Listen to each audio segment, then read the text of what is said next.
Bonjour à toutes et tous, bienvenue dans les coulisses du Grand Lyon. Mon invité du jour, Jérémy Bréau, bonjour. Bonjour Raphaël Ruffier. Vous êtes le maire de Bron et surtout le président de LR dans le Rhône. Alors comment vous analysez les résultats électoraux d'hier soir et puis évidemment la dissolution qui a suivi? Écoutez, vous dire qu'on a passé une bonne soirée, ça serait vous mentir, mais je suis là ici pour pas fuir mes responsabilités. Le seul motif de satisfaction hier, c'était la hausse de participation par rapport à il y a 5 ans. Effectivement, hier, on a vécu quand même un fait historique important, un véritable séisme qui doit tous nous ramener à la réalité. Là où j'en veux personnellement au président Macron, c'est que depuis qu'il est élu président depuis 2017, il s'est érigé seul face aux extrêmes. En gros, il a dit aux Français à chaque élection, que ce soit les élections intermédiaires européennes ou à la présidentielle de 2022, c'est soit moi, soit les extrêmes. Mais sauf qu'au fur et à mesure, la digue se fissure de plus en plus. Et là, hier, elle a littéralement explosé. Avec la dissolution, est-ce que ce n'est pas cela à nouveau qu'il dit? Si, le message qui va être le sien durant cette courte campagne de moins de 3 semaines, ça va être celui-ci. Ça va dire, soit vous mettez un bulletin majorité présidentielle, soit vous allez avoir au pouvoir Marine Le Pen ou Bardella. Je dis Marine Le Pen ou Bardella parce que là aussi, du côté des RN, il va falloir qu'ils disent clairement, en cas de victoire, qui sera Premier ministre. Est-ce que ça sera Jordan Bardella ou est-ce que ça sera Marine Le Pen? Ce qui peut quand même changer pas mal de choses. Alors, commençons par le RN. Effectivement, vous pensez qu'il y a eu un effet Bardella dans cette campagne, que Marine Le Pen serait beaucoup moins haute? En tout cas, on l'a vu sur tous les marchés de France. C'était une campagne européenne où on n'a quasiment pas parlé d'Europe. On n'a pas parlé des agriculteurs, on n'a pas parlé de la sécurité, de l'immigration, etc. Le message des Français hier en mettant un bulletin Rassemblement national, c'était le suivant, c'était dire Macron dégage. Et donc, pour répondre à votre question, hier, c'était une élection, c'était un référendum, stop ou encore pour Macron. On a totalement balayé les questions importantes liées à l'Europe. Et donc, oui, hier, c'était Macron, on n'en veut plus. Maintenant, on a 3 semaines devant nous pour voir quelle sera la réaction des Français. Alors vous avez été très sollicité dès le début de la soirée hier. Du côté du camp présidentiel, ils ont annoncé qu'ils ne présenteraient pas de candidat face aux députés LR sortants, face au champ républicain, c'est-à-dire de toute la gauche sauf les Insoumis et puis vous, le LR. Est-ce que c'est une proposition déjà que vous allez accepter? Est-ce que vous allez rendre l'appareil? Écoutez, ça fait depuis des années qu'on dit qu'on va droit dans le mur avec le président Macron. À un moment, il faut avoir une colonne vertébrale et il faut être fidèle à ses convictions et au message que l'on porte. Je ne vois pas comment demain on va pouvoir, proposer une coalition avec la majorité présidentielle. Maintenant, le plus important pour nous, c'est de savoir qui nous sommes, savoir quelles sont nos valeurs et vers où on veut aller. Donc, il sera temps, vous savez, on a encore quelques jours pour savoir si on présente, nous les LR, des candidats partout ou ici et là. Donc, laissez-nous quelques temps pour voir, mais pour l'instant, je crois qu'hier, ça a été clairement dit. Il n'y aura pas d'accord avec Emmanuel Macron. Emmanuel Macron nous donne l'impression, vous savez, d'un enfant gâté qui vient de casser son jouet et maintenant qu'il appelle à l'aide pour qu'on puisse venir le réparer. Il aurait fallu qu'il se pose la question avant et surtout de ne pas casser le jouet. Alors, la question se pose particulièrement dans votre circonscription, à Bron, puisque c'est le député sortant, c'est Alexandre Vincent-Day, qui n'est plus chez LR, qui est désormais dans la majorité présidentielle. Vous allez présenter quelqu'un contre lui? Vous savez, comme je viens de le dire, on est dans une analyse globale de la situation. Donc, le moment venu, on vous dira ce qu'on fera.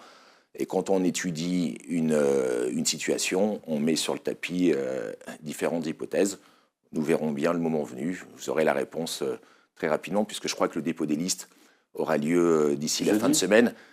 Là aussi, et je profite pour rebondir, là aussi, c'est un vrai problème. Le président Macron nous impose une campagne extrêmement rapide, où en fait, on n'a pas le temps véritablement d'aller en profondeur et d'aller parler avec les Français. C'est aussi un défi logistique dans les mairies, organiser en 3 semaines 2 nouveaux tours de scrutin?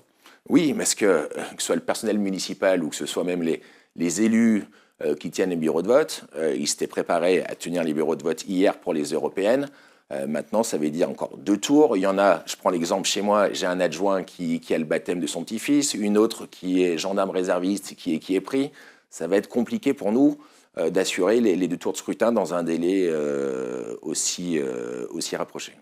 Alors, vous l'avez dit, il n'y aura pas de coalition entre la droite et la majorité présidentielle avant les élections législatives. Mais ce qui se profile sur le résultat de ces législatives, c'est soit une victoire du Rassemblement national, soit pas de majorité absolue pour aucun camp, et donc forcément des alliances. Écoutez, je sais que la question est passionnante, notamment d'un point de vue journalistique.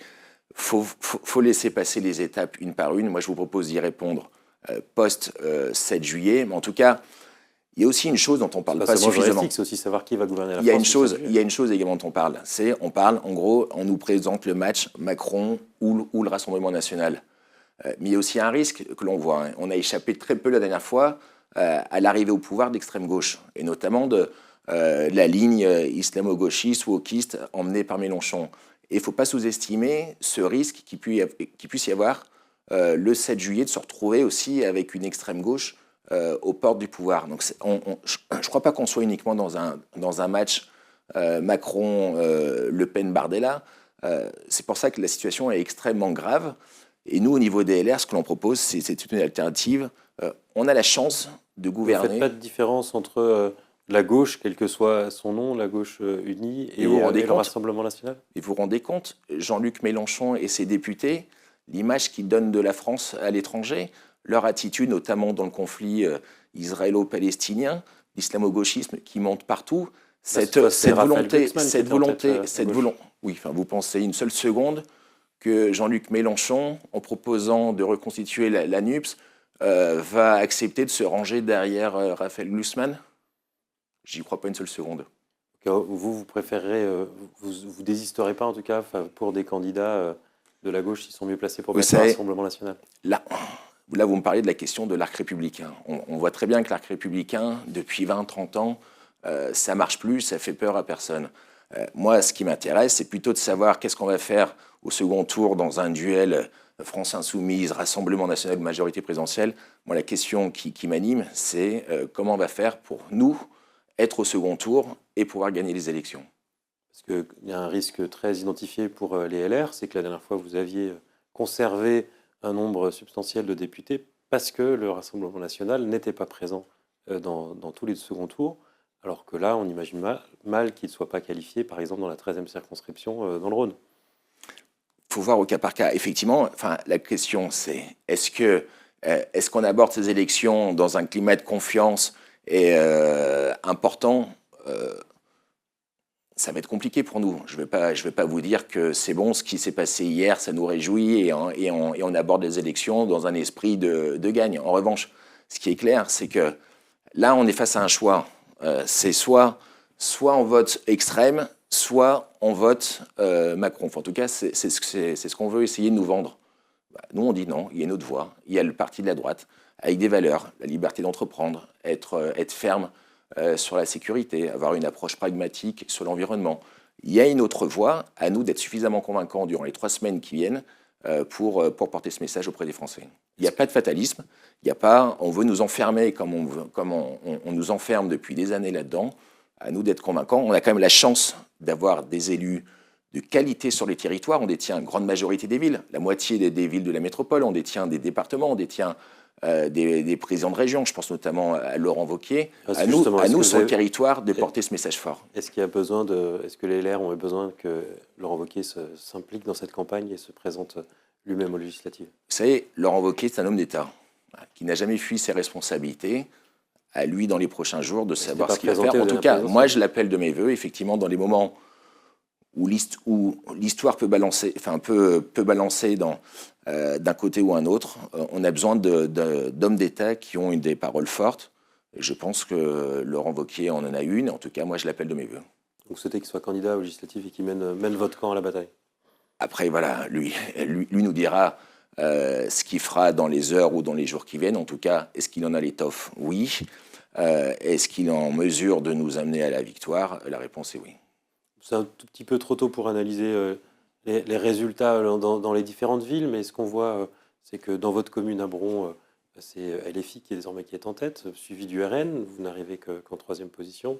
Et à Lyon, c'est bien pire encore pour votre camp, puisque LR est à moins de 10%, et avec des blocs de gauche qui sont très proches de la majorité absolue, Ça ferme un peu vos espoirs pour les prochaines municipales? Mais ce qui est le pire à Lyon, ce n'est pas le résultat des LR, c'est le résultat des écolos.